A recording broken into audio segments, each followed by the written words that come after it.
ಬಾಗಲಕೋಟೆಯ ಮತಕ್ಷೇತ್ರ ಸಂಬಂಧಪಟ್ಟಂತೆ ಉಪಚುನಾವಣಾ ಕಾವು ತೀವ್ರ ಸ್ವರೂಪ ಪಡೆದುಕೊಳ್ಳುತ್ತಿದ್ದು ಬಿಜೆಪಿ ಪಕ್ಷದಿಂದ ಸಾಕಷ್ಟು ಮುಖಂಡರು ಇಲ್ಲೇ ಪ್ರಚಾರ ಮಾಡುತ್ತಿದ್ದಾರೆ.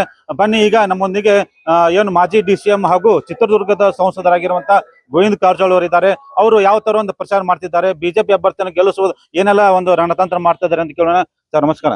ಸರ್ ಈಗ ಚುನಾವಣೆ ಪ್ರಚಾರ ಯಾವ ತರ ಮಾಡ್ತಾ ಇದ್ದೀರಾ? ಚುನಾವಣೆ ಪ್ರಚಾರ ನಮ್ಮ ಸರ್ಕಾರ ಇದ್ದಂಥ ಸಂದರ್ಭದಲ್ಲಿ BS ಯಡಿಯೂರಪ್ಪನವರು ಮತ್ತು ಬಸವರಾಜ ಬೊಮ್ಮಾಯಿ ಅವ್ರ ಸರ್ಕಾರ ಇದ್ದಾಗ ಈ ರಾಜ್ಯದಲ್ಲಿ ಮತ್ತು ಬಾಗಲಕೋಟೆ ವಿಧಾನಸಭಾ ಕ್ಷೇತ್ರದಲ್ಲಿ ಮಾಡಿರ್ತಕ್ಕಂಥ ಅಭಿವೃದ್ಧಿ ಕೆಲಸ ಕಾರ್ಯಗಳನ್ನು ಮುಂದಿಟ್ಕೊಂಡು ಮತದಾರರನ್ನ ನಾವು ನೆನಪಿಸ್ಕೊಡ್ಲಿಕ್ಕೆ ಬಯಸ್ತೀವಿ, ಮತಯಾಚನೆಯನ್ನು ಮಾಡ್ತಾ ಇದ್ದೀವಿ. ಸರ್, ಈಗ ಕಾಂಗ್ರೆಸ್ ಪಕ್ಷದವರಿಗೆ ಒಂದು ಆರೋಪ ಮಾಡಿದ್ದಾರೆ. ಏನಂದ್ರೆ ಇಲ್ಲಿ ವಿದ್ಯಾರ್ಥಿಗಳ ಸಾಕಷ್ಟು ಒಂದು ಮತದಾರ ಮಾಡಿದ್ದಾರೆ, ಮತದಾರನ ಗುರುತಿನ ಚೀಟಿ ಮಾಡ್ತಾ ಇದ್ದಾರೆ, ಆ ಮೂಲಕ ಬಿಜೆಪಿ ಪಕ್ಷ ಗೆಲ್ಲುವ ತಂತ್ರ ಮಾಡ್ತಾ ಇದೆ ಅಂತ ಆರೋಪ ಮಾಡ್ತಿದ್ದಾರೆ. ಸರ್, ಮತದಾರರು ಯಾವ ಊರಿನಲ್ಲಿ ವಾಸವಾಗಿರ್ತಾರೋ ಅವ್ರಿಗಲ್ಲೇ ಮತದಾನದ ಹಕ್ಕು ಪಡೆಯುವಂತ ಅಧಿಕಾರ ಇದೆ ಮತ್ತು ಚುನಾವಣಾ ಆಯೋಗದ ನೀತಿ ಪ್ರಕಾರನೇ ಕಾನೂನಿನ ಪ್ರಕಾರನೇ ಅವ್ರು ಮತದಾರರಾಗಿದ್ದಾರ. ಸುರ್ಜೇವಾಲಾ ಮತ್ತು ಕಾಂಗ್ರೆಸ್ ಅಧ್ಯಕ್ಷರಾಗಿರ್ತಕ್ಕಂಥ DK ಶಿವಕುಮಾರ್ ಅವರು ಹೇಳಿದ ರೀತಿಯಲ್ಲಿ ಅವರು ಮತದಾರರಲ್ಲ. ಅವರು ತಮ್ಮ ನಾಯಕ ರಾಹುಲ್ ಗಾಂಧಿಯನ್ನು 2 ದೇಶಗಳಲ್ಲಿ 3 ದೇಶಗಳಲ್ಲಿ ಪ್ರಜಾಪ್ರಭುತ್ವದ ವ್ಯವಸ್ಥೆಯಲ್ಲಿ ಕರ್ನಾಟಕದಲ್ಲಿ ಇದು ಭಾರತ ದೇಶದಲ್ಲಿ ಮಾತ್ರ ಇರಬೇಕಾಗಿತ್ತು.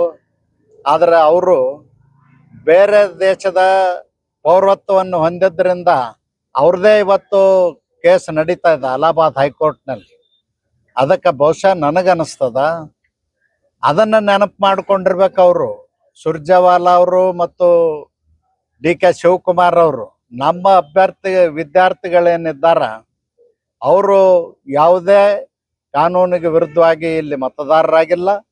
5 ವರ್ಷ 10 ವರ್ಷ ಅವ್ರು ಇಲ್ಲಿ ಇರುವುದರಿಂದ ಅವ್ರು ಇಲ್ಲಿ ಮತದಾರರಾಗಿದ್ದಾರ. ಖಂಡಿತವಾಗಿ ಅವ್ರು ಇಲ್ಲಿ ಒಂದೇ ಕಡೆನೆ ಮತದಾನ ಮಾಡ್ತಾರೆ. ಸರ್, ಈಗ ಏನು ಜಿಲ್ಲಾ ಉಸ್ತುವಾರಿ ಸಚಿವರಂತ RB ತಿಮ್ಮಾಪುರ ಒಂದು ನಿಮ್ಮ ಮೇಲೆ ಸವಾಲ್ ಹಾಕಿದ್ದಾರೆ.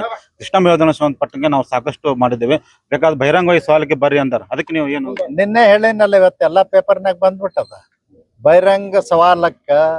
ನಾನು ಹೇಳಿದ್ದೀನಿ 8ನೇ ತಾರೀಕಿಗೆ ಬೆಳಿಗ್ಗೆ 11 ಗಂಟೆಗೆ ಬಸವೇಶ್ವರ ಸರ್ಕಲ್ನಲ್ಲಿ ಅವರಲ್ಲಿರ್ತಕ್ಕಂಥ ಸರ್ಕಾರದಲ್ಲಿರ್ತಕ್ಕಂಥ ಎಲ್ಲ ಫೈಲ್ಗಳನ್ನು ತಗೊಂಡು ಬರ್ಬೇಕಂತ ಹೇಳಿದ್ದೀನಿ. ಯಾಕಂದ್ರೆ ಗಾಳಿಯಲ್ಲಿ ಗುಂಡು ಹೊಡೆಯೋದು ಬೇಡ. ನಾವು ಮಾಡಿದ್ದೆಲ್ಲ ನಾನೇ ಮಾಡೀನಿ ಅಂತೇಳಿ ಪೂಜಾ ಮಾಡ್ಕೊತ ತಿರ್ಗಾಡೋದಲ್ಲ. ಬರಲಿ ಹೇಳಿದ್ದೀನಿ, 8ನೇ ತಾರೀಕಿಗೆ 11 ಗಂಟೆಗೆ ಬಹಿರಂಗ ಸವಾಲಕ್ಕೆ ಅವ್ರಿಗೆ ಕರೆದಿದ್ದೀನಿ. ಸರ್, ಈಗೇನು ಸಿದ್ದರಾಮಯ್ಯನವರು ಏನು ಈಗ ನಾವು ಹಿಂದೂ ನೀವು ಹಿಂದೂ ಅಂತ ಈಗ ಈ ಚುನಾವಣೆಯಲ್ಲಿ ಹಿಂದೂ ಆಗಿ ಪ್ರಚಾರ ಮಾಡ್ತಿದ್ದಾರೆ.